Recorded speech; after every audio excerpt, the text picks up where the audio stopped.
our brains are like the rest of our body. It's controlled by chemicals. We are merely a mix of chemicals that trigger or inhibit other functions. In the brain, we have neurotransmitters, and a number of those. They fall into 4 categories: amino acids, cholinergics, monoamines, and peptides. We'll talk about those briefly one by one. Amino acids, of course, are the building blocks of proteins. But there are 2 specific amino acids that function as the main neurotransmitters. GABA, G-A-B-A is the spelling, or gamma aminobutyric acid. Let's just call it GABA. And glutamate. Now, neurotransmitters and the psychiatric disorders stem from imbalances or failures of these various neurotransmitters. Some of the medications we'll give, some of the psychotherapeutic medications we give, will block actions. Some will influence the synthesis of neurotransmitters. Others will prevent or enhance the reuptake. We attack these conditions with many different methods, much as we attack, say, high cholesterol with different medications that work in different parts of the body, or anticoagulants that attack the coagulation process in different parts of the coagulation cascade.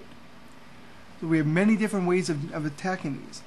GABA is the most highly concentrated in the central nervous system. Now, it has an inhibitory function. There are many receptor sites, GABA receptor sites within the brain, and these sites also provide action for barbiturates, benzodiazepines, and alcohol. So if there's more GABA in there, and GABA goes to that GABA receptor site and kind of fits in there, it's going to reduce the effectiveness or reduce the function of barbiturates, benzodiazepines, and alcohol, which can be good or bad depending on what we're trying to accomplish. Cholinergics, or specific cholinergics, inhibit the breakdown of acetylcholine by inhibiting acetylcholinesterase. Now remember, anything that ends in an ACE is an enzyme, and enzymes break down chemicals. So cholinergics prevent the breakdown of acetylcholine. Acetylcholine is important in the cognitive function. More acetylcholine enhances cognitive function. Now, we're not going to have the brain make more acetylcholine. We can't take acetylcholine as a pill, but we're going to prevent the breakdown of the acetylcholine that is present and hopefully improve cognitive function in people with Alzheimer's and other dementias. But remember the side effects of cholinergics. Remember that autonomic nervous system chart? Cholinergics are in the upper right column. The rest and digest. What kind of side effects do you suppose we'll see with a cholinergic? That will tell you if things are working or not, won't it? Also tells you how you have to assess. So it's important to remember that autonomic nervous system chart will come back to visit you and revisit you throughout your nursing career.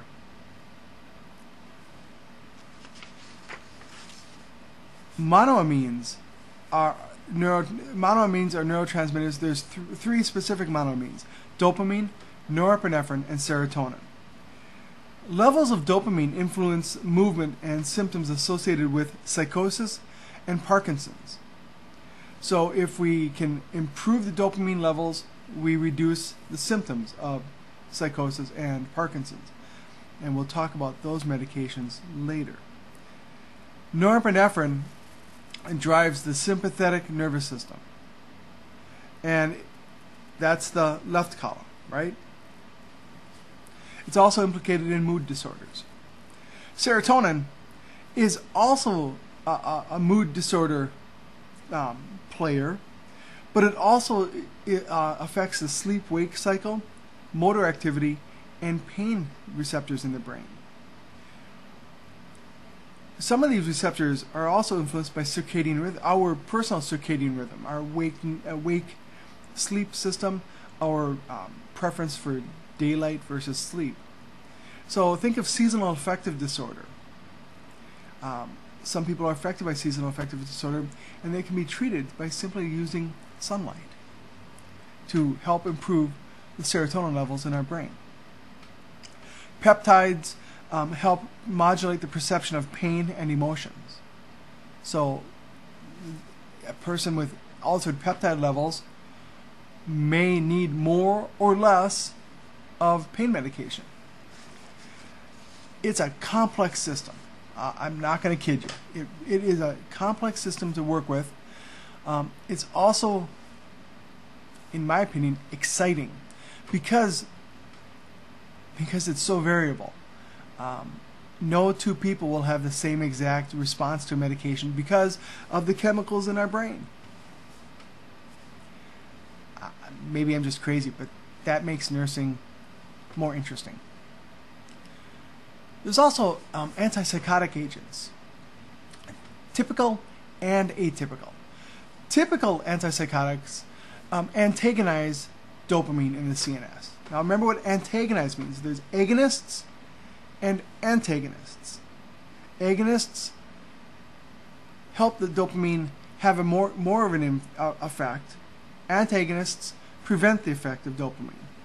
And what did we just say dopamine is involved with?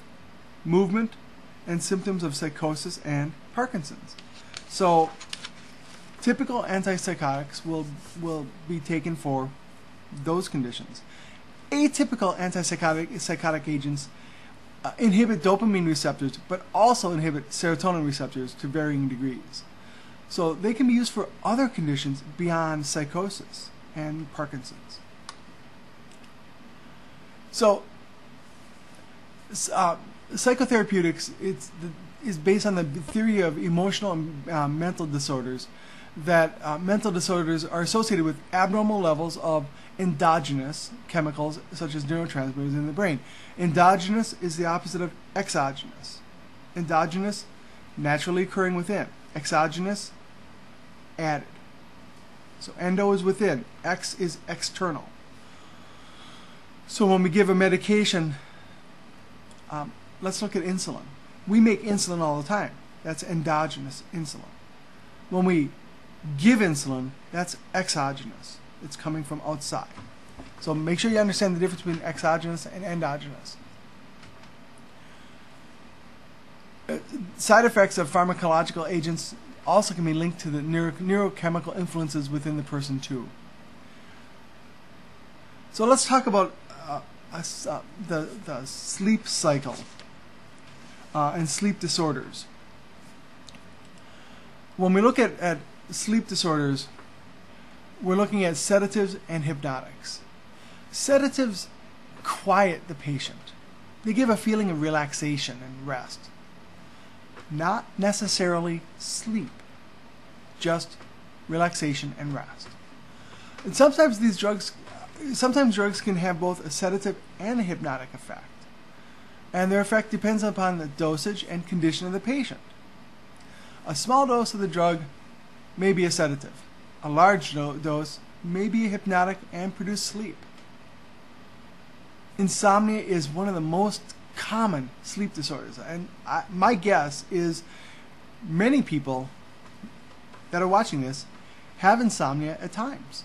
In fact, 95% of all adults experience insomnia at least once during their lives, and up to 35% will have insomnia in any given year.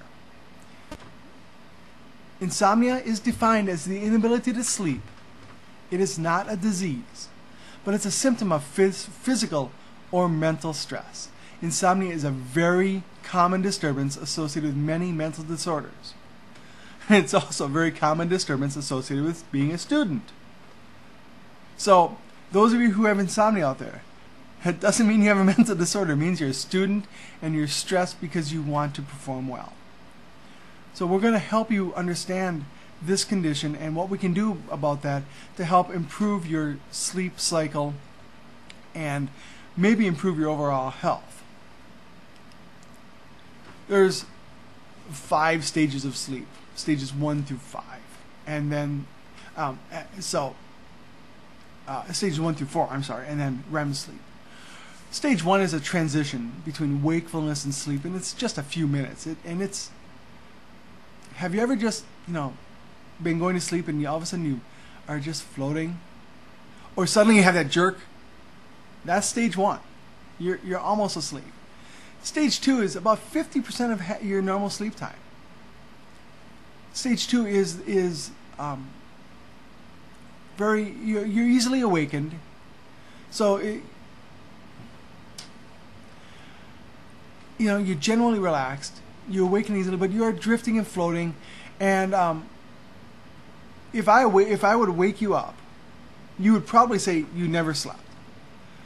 So if you feel like you've been awake all night, you probably were just in stage 2 many times, and something would jostle you and you would open your eyes and look at the clock maybe.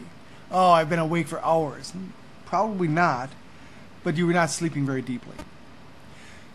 These stages 1 and 2 are very light sleep periods. Stage 3 is a transition from lighter to deeper sleep state. Stage 4 is deeper sleep and dreamless. Delta sleep is 10 to 15% of your sleep time, and as you get older, you get less and less stage 4 sleep. Stage 4 sleep is the truly deep, totally restorative sleep. If you are awakened from stage 4, you are very groggy. Hard to wake up from stage 4. Stage 4 for me results in slapping the snooze on my alarm clock really easily. Stage 5, or REM sleep, rapid eye movement. The early episodes are only a few minutes, but as you progress longer and longer into your sleep cycles, these REM segments last longer and longer, and they're most intense around 5 o'clock in the morning, resulting in 20 to 25% of your sleep time. REM sleep is when you dream. REM sleep is sort of the recharging of your brain. You can develop vivid dreams or nightmares. They seem real. They seem like you're acting out. You may act out problems, or you may have fears pop up. There are so many theories of dreams, and we're not going to get into that in this class. But REM sleep is needed to help maintain mental balance during daytime activities. If you're awakened at stage 4 and never get a chance to get into that deep REM sleep, you're going to be foggy all day. So what about the person who goes to bed late and gets up early so they can study? How is that going to help you? Well, you're not going to have a lot of stage 4 sleep. You're not going to have the long REM stages. You're going to have only the short REM stages. What's better? What's better? My suggestion is study more during the day and sleep longer in the morning. Give it a try. Just see what happens. You will probably have more function during the day. You will learn better. You will have better memories of what you're learning. You'll just function better. So some of the nursing diagnoses that are associated with sleep disorders, well, what happens when you are not well rested? I know anxiety and confusion is common. Coping problems, fatigue. If you don't sleep good, you're going to be tired. And you can't deal with additional stressors like classes or clinicals or spouses or children. You can have impaired social interaction. You can be moody. Impaired thought processes. Altered sexuality patterns. All these changes are symptoms of many problems, but could be simply not getting the proper sleep. And I know some people say, oh, I only need a couple hours of sleep a night. Science shows most adults need 7 to 9 hours, and children need more. So it may require you to reprioritize and reorganize your day, but try getting more sleep and see what that does to your learning.